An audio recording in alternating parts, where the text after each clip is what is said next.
Aujourd'hui, Jean Tabliski, avec le programme génétique, nous abordons peut-être un des aspects les plus complexes de la biologie. Alors, il est peut-être utile de nous rappeler quelques notions auxquelles, d'ailleurs, nous avons pu faire allusion dans les entretiens précédents. Nous avons sans doute besoin de ce petit rappel pour comprendre ce qui va suivre. Est-ce que vous pouvez faire une rapide synthèse des éléments utiles à cette compréhension ? Bon, écoutez, je vais essayer. Ce que nous avons appelé l'information génétique ou le programme génétique, c'est finalement l'ensemble des gènes qui se trouvent chez un individu. C'est-à-dire l'ensemble des segments de DNA dont chacun a une fonction particulière. Le sens, la signification, la fonction de chaque gène, de chaque segment de DNA lui est imposé par l'ordre dans lequel, on l'a vu, ou je l'ai dit, se trouvent les 4 constituants principaux du DNA, les 4 bases nucléiques, adénine, thymine, guanine, cytosine. Chacune de nos cellules contient environ 5 milliards de bases nucléiques, soit environ encore 1 mètre de DNA. Comme nous sommes chacun formés d'environ 10 puissance 14 cellules, il y a suffisamment de DNA dans nos cellules pour faire 300 fois l'aller-retour de la Terre au Soleil. Par conséquent, il y a de l'information. Il faut qu'il y ait de l'information, il y a de l'information, d'autant plus que toutes les combinaisons possibles sont pratiquement réalisables. Alors, qu'est-ce qu'un gène par conséquent ? Eh bien, un gène peut être considéré comme une unité assurant une fonction. Et lorsqu'il y a modification de la composition en base, lorsqu'il y a mutation, la fonction se trouve modifiée, ce qui se répercute par l'apparition d'un caractère nouveau qui sera héréditaire. Autrement dit, chaque gène peut être considéré comme une phrase ayant un sens, écrite dans un langage codé, formé en moyenne d'environ 1 millier de bases. Il suffit qu'une des bases soit changée pour qu'on ait une mutation, c'est-à-dire un gène ayant une signification différente qui est transformé en une autre gène, en une autre forme. Alors, ça va se traduire comment ? Ça va se traduire par la formation d'une protéine différente, du fait que l'ordre des acides aminés sera différent, et par des protéines qui auront des caractéristiques différentes, des fonctions différentes. Alors, on y a déjà fait allusion il y a déjà quelque temps. Je voudrais essayer de rendre les choses plus sensibles, plus claires, en utilisant une métaphore. Lorsque je dis j'ai mangé tout le chocolat, ou lorsque je dis j'ai rangé tout le chocolat, la signification de la phrase est tout à fait différente. Dans le premier cas, si j'ai vraiment rangé tout le chocolat, je pourrais être félicité. Si j'ai mangé tout le chocolat, je risque de ne pas être félicité et d'avoir des ennuis. Mais si je dis j'ai langé tout le chocolat, alors là, je risque de me retrouver dans un hôpital psychiatrique. Alors on peut jouer pendant très longtemps à ce petit jeu, et c'est ce qui a fait l'évolution finalement, au cours des milliards d'années qui nous précèdent tels que nous sommes actuellement. Ce qu'il faut noter, c'est que pour une aussi grande différence, il n'y a qu'une lettre de changer. Oui, ça c'est le pouvoir amplificateur des êtres vivants dont il a été déjà question à propos des hémoglobines mutantes et dont il sera de nouveau question. Je voudrais faire une deuxième remarque pour clarifier un peu les choses. Il a été beaucoup question de la diversité des êtres vivants, et cette diversité, bien entendu, risque de masquer l'unité profonde, ce qu'ils ont de commun. Or, ce qu'ils ont de commun, c'est vraiment ce qui est essentiel à tous les êtres vivants, ce qui fait qu'ils sont des êtres vivants, ce sont des systèmes complètement différents des autres systèmes que nous connaissons. Finalement, le même problème se pose à tous les êtres vivants, il faut subsister et il faut transmettre. Et la diversité des solutions adoptées au cours de l'évolution ne doit pas masquer l'unité profonde qui règne en dessous. Autrement dit, au cours de l'évolution, on y reviendra, il y a eu et il y aura à la fois conservation, c'est-à-dire puisqu'on retrouve les mêmes espèces moléculaires formées des mêmes constituants quand il s'agit d'assurer les fonctions essentielles, et novation indispensable à l'adaptation des espèces vis-à-vis de milieux qui sont toujours changeants. Alors aujourd'hui, notre sujet n'est pas précisément de nous intéresser aux gènes mutants, ni de nous intéresser à l'évolution, mais de nous intéresser à la stabilité de l'individu. Et même pas, puisque la programmation génétique va aussi plus tard nous permettre de voir comment les individus vivants se reproduisent et comment ils se développent de l'œuf jusqu'à l'âge adulte.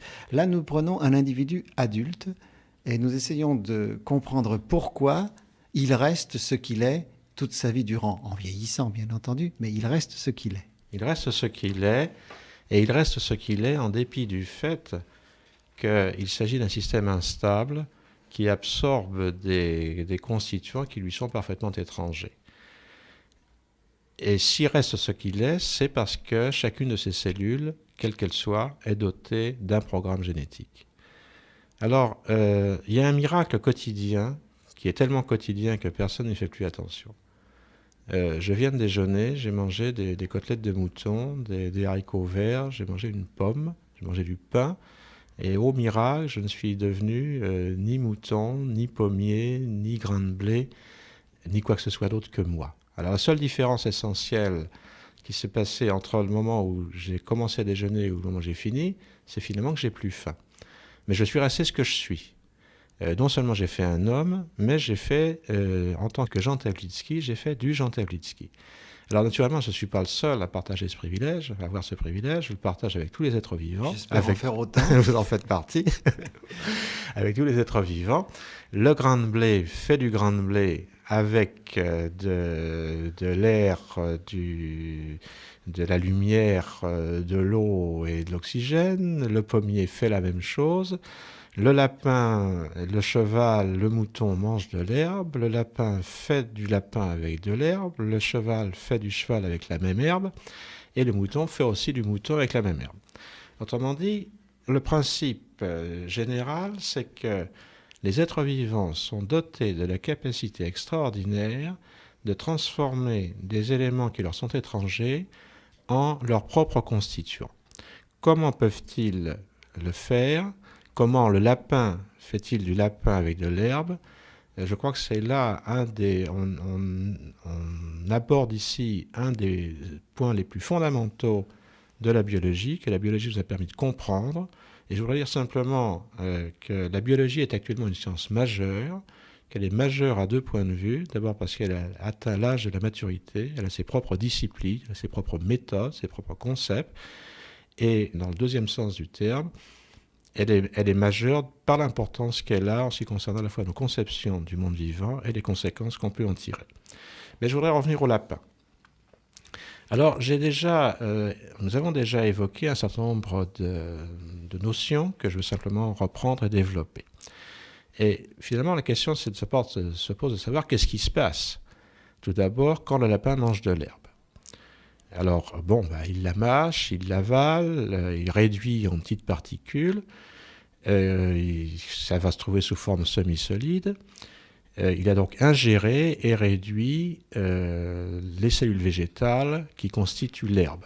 Si j'ai bien compris, l'entretien précédent, il est en train de dégrader cette herbe pour la réduire en des éléments aussi simples que possible. Exactement. Il va trouver dans l'herbe un certain nombre de macromolécules, comme les protéines, des glucides, des graisses, etc. Quelques petites molécules comme le saccharose, qui est la source principale de sucre. Et au cours de la digestion qui va s'en suivre, une fois qu'il aura avalé son herbe, eh bien ces molécules vont se trouver dégradées, comme on l'a vu la dernière fois, aboutir à des squelettes carbonés.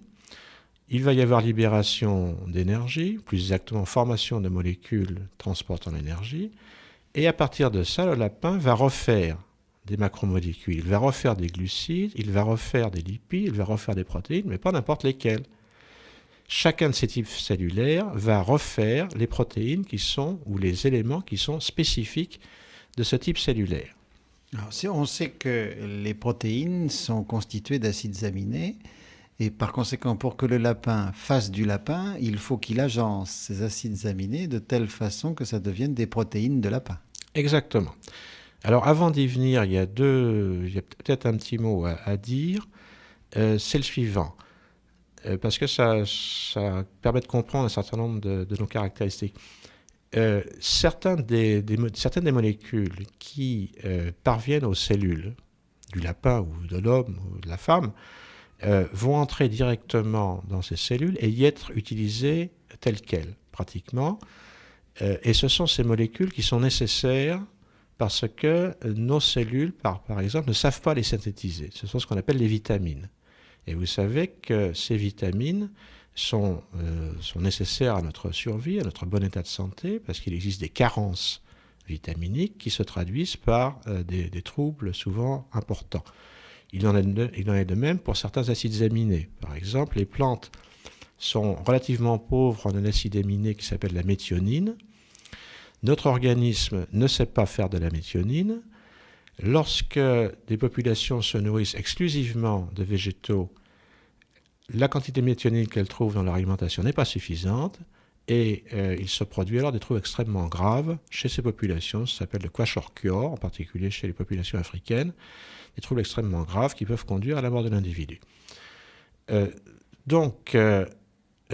Certaines molécules vont être utilisées telles quelles, l'organisme ne sait pas faire ces molécules, les autres vont être transformées et aboutir par conséquent, pour certaines, aux acides aminés qui vont être à la base de la constitution des protéines. Naturellement, encore une fois, toutes ces réactions sont catalysées par des enzymes. D'autres protéines qui ne sont pas des enzymes sont nécessaires à l'édification des structures cellulaires auxquelles elles participent. Le problème pour le lapin, par conséquent, c'est que chacun de ces types cellulaires fasse ses propres protéines, qu'il renouvelle ses propres protéines, puisque nous avons vu que ces protéines sont constamment dégradées, lorsque nous en avons parlé la dernière fois. Toutes les protéines qui sont ainsi synthétisées ont, si je vous ai bien compris, une fonction spécifique. D'où viennent ces spécificités ? La spécificité d'une protéine lui est imposée par sa structure tridimensionnelle, par ce qu'on appelle sa conformation, c'est-à-dire par la structure qui lui est imposée par la géométrie des atomes dont elle est formée et par les forces qui unissent ces atomes entre eux. Et comment est-ce qu'on sait ces choses ? Il n'y a sûrement pas bien longtemps qu'on a établi cette réalité. Ça fait déjà quelques années. L'une des expériences que je peux vous citer est la suivante. On prend un enzyme qui a une activité biologique, on l'extrait de la cellule, on le met dans des conditions telles que les forces faibles qui imposent la forme tridimensionnelle soient rompues, la chaîne est déroulée. À ce moment-là, la protéine n'a plus d'activité biologique. Si on se remet dans des conditions telles que ces forces peuvent se refaire, la protéine retrouve sa forme tridimensionnelle, elle réacquiert du même coup sa spécificité. Vous dites que c'est par la forme que la protéine est active. Oui. Mais qu'est-ce qui lui donne cette forme ? Alors cette forme, c'est l'agencement dans lequel se trouvent disposés les acides aminés les uns par rapport aux autres. Bon, mais alors qu'est-ce qui détermine cet agencement ? Cet agencement est déterminé par le système de traduction du message génétique, c'est-à-dire par l'ordre dans lequel se trouvent disposées les bases du gène correspondant, les 4 lettres A, T, G, C. Nous avons vu lors d'un de nos entretiens précédents qu'il y avait une traduction, un décryptage du message génétique qui aboutissait à la suite d'une série d'étapes un peu complexes, du moins à décrire, à la mise en place des acides aminés les uns par rapport aux autres. Je voudrais simplement revenir sur l'un des phénomènes essentiels. Le message génétique est d'abord transcrit en un acide ribonucléique, l'acide ribonucléique messager, et c'est cet ARN messager, c'est la séquence des bases de cet ARN messager qui va ordonner la mise en place des acides aminés.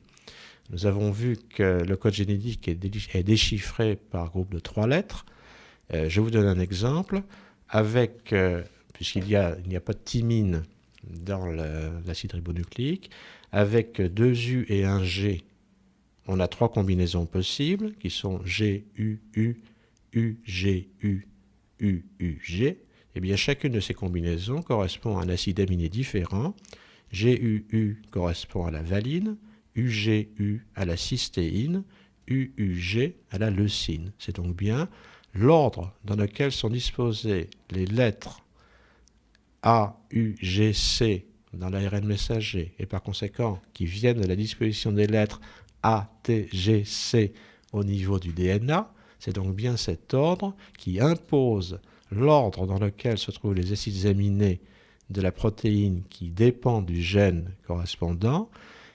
Une fois les acides aminés mis en place, il n'est pas nécessaire d'avoir une autre information pour que la protéine se replie, pour que la chaîne se replie, adopte sa conformation et ait sa fonction spécifique.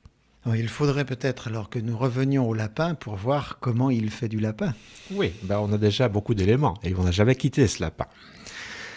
Chacun de ces types cellulaires fabrique fondamentalement deux espèces de type protéique, deux espèces de protéines. Tout d'abord, celle qui assure le fonctionnement le fonctionnement de base, c'est-à-dire ce qui est commun à tous les types cellulaires et qui leur permet de dégrader des substances, d'en synthétiser d'autres. Et puis, c'est ce qu'on peut appeler les protéines qui font le ménage, finalement, les protéines domestiques. Et puis, il y a aussi ce qu'on appelle les protéines de luxe, c'est-à-dire celles qui sont spécifiques d'un type cellulaire donné. Par exemple, les cellules d'une partie du pancréas synthétisent spécifiquement et uniquement elles les enzymes nécessaires à la digestion qui seront déversées dans le tube digestif. Autre exemple, les précurseurs des globules rouges fabriquent et elles seules l'hémoglobine.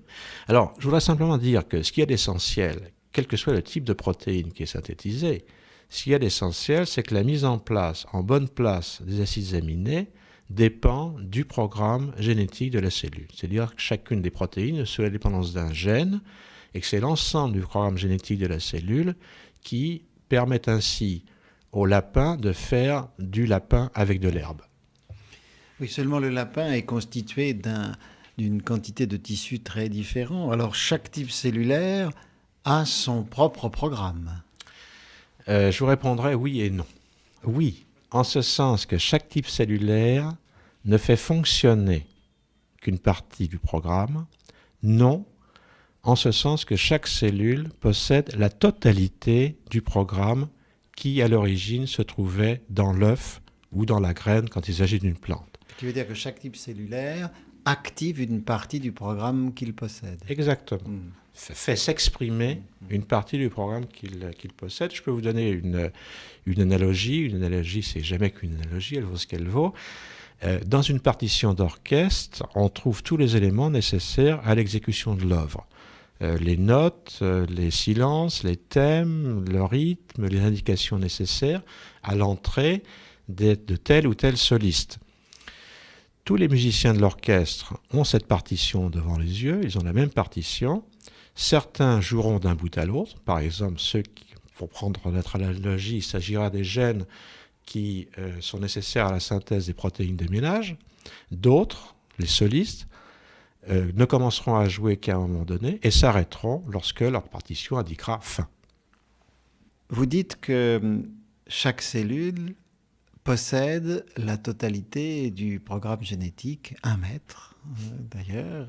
Bon, comment sait-on que c'est la totalité? Enfin, est-ce qu'on a effectivement, de façon tout à fait précise, certaine, mis en évidence cette réalité? Alors, je vais vous donner 3 exemples. Un pris chez les végétaux, un pris chez les crapauds et un pris chez l'homme ou chez les mammifères. Tout d'abord, chez les plantes. On peut prélever une feuille, par exemple une feuille de carotte pour faire plaisir au lapin.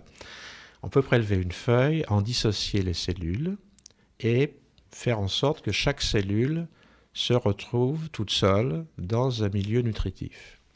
Eh bien, on peut constater, ça a été fait déjà il y a de nombreuses années, on peut constater qu'à partir d'une cellule de feuille, on fait se régénérer une carotte entière, c'est-à-dire la carotte avec ses racines, sa tige, ses feuilles, ses fleurs. Autrement dit, tout se passe bien comme si chacune des cellules de la feuille, et on peut généraliser, possédait tout le programme génétique qui se trouve dans la graine qui a donné naissance à la carotte. Ça, c'est un premier exemple. Le deuxième exemple, il s'agit d'expériences réalisées, voici déjà, le temps passe, une vingtaine d'années, et qui ont porté sur un crapaud africain qui se prête particulièrement bien à ce genre de manipulation. L'expérience est simple dans son principe. Elle consiste à retirer le noyau d'un œuf de ce crapaud et à le remplacer par le noyau prélevé à partir d'une cellule de l'intestin ou d'une cellule du cerveau ou d'une cellule de la peau d'un crapaud adulte. Eh bien, on assiste alors à un développement normal qui passe par le stade tétard et qui aboutit à la construction d'un crapaud tout à fait normal, heureux de vivre et de voir clair, avec tous ses comportements normaux, qui peut s'accoupler, rechercher sa femelle, s'accoupler, se reproduire. Les conclusions sont tout à fait claires. Premier point, tout le programme se trouve donc bien dans le noyau de toutes les cellules. Deuxième conclusion, ce sont des parties différentes, comme vous le disiez tout à l'heure, qui s'expriment au cours du développement, et ça on y reviendra. Troisième point, lorsqu'on injecte le noyau d'une cellule différenciée, une cellule d'intestin, de peau, de cerveau dans l'œuf, tout se passe comme si le programme était remis à zéro et tout redémarre. Un dernier exemple, si vous le voulez bien, les cellules de foie humain, les cellules de foie humain, de peau humaine par exemple, ne fabriquent pas d'hémoglobine qui, comme son nom l'indique, est formée de deux types de constituants. La partie M, qui contient du fer, qui est responsable de la couleur rouge, et une partie, la globine, formée par la réunion de plusieurs chaînes de protéines. Bien, les techniques du génie génétique permettent, une fois que l'on a extrait le DNA de cellules de peau, de cellules de foie, d'y révéler la présence du gène correspondant à la partie protéique de l'hémoglobine. Autrement dit, les cellules de peau, les cellules de foie qui ne fabriquent pas d'hémoglobine possèdent les gènes qui sont responsables de cette synthèse et qui s'expriment dans les précurseurs des globules rouges. Alors ça a un intérêt parce que ça permet en particulier de déceler, à partir tout simplement d'une biopsie de la peau, de déceler des anomalies génétiques qui peuvent se traduire par des maladies héréditaires souvent graves et invalidantes chez le fœtus. Alors nous reviendrons sur ce sujet, mais ce que je voudrais pour l'instant, c'est pour répondre à votre question, c'est que toutes les cellules contiennent le même programme génétique, contiennent toutes la même information génétique que celle qui se trouve dans l'œuf ou dans la graine. Alors si on admet que chaque cellule du corps possède dans son noyau la totalité du code génétique. Et on a de bonnes raisons pour ça. Alors, ça veut dire que chaque cellule du corps, chaque cellule de tous les organes du corps dispose du contremaître qui a le plan de reconstruction des cellules spécifiques de tel ou tel organe.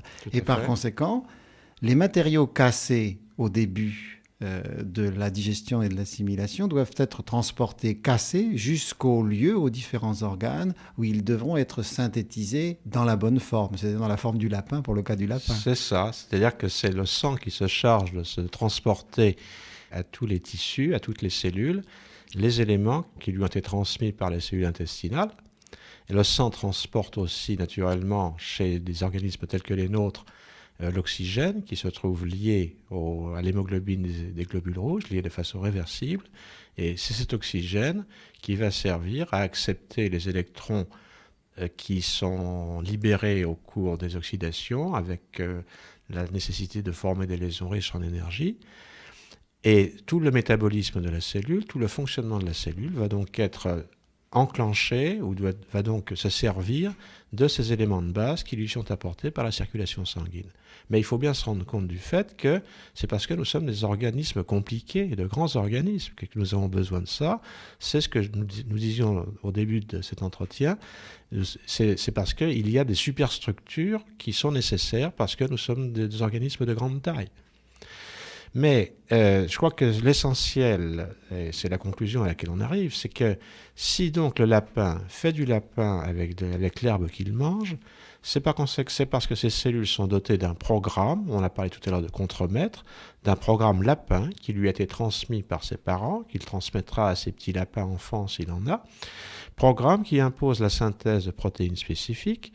Ces protéines pourront servir soit à bâtir les édifices qui constituent les cellules, soit à bâtir des tissus, quand il s'agit d'organismes pluricellulaires, soit être des enzymes, soit être des hormones, soit être les anticorps, etc.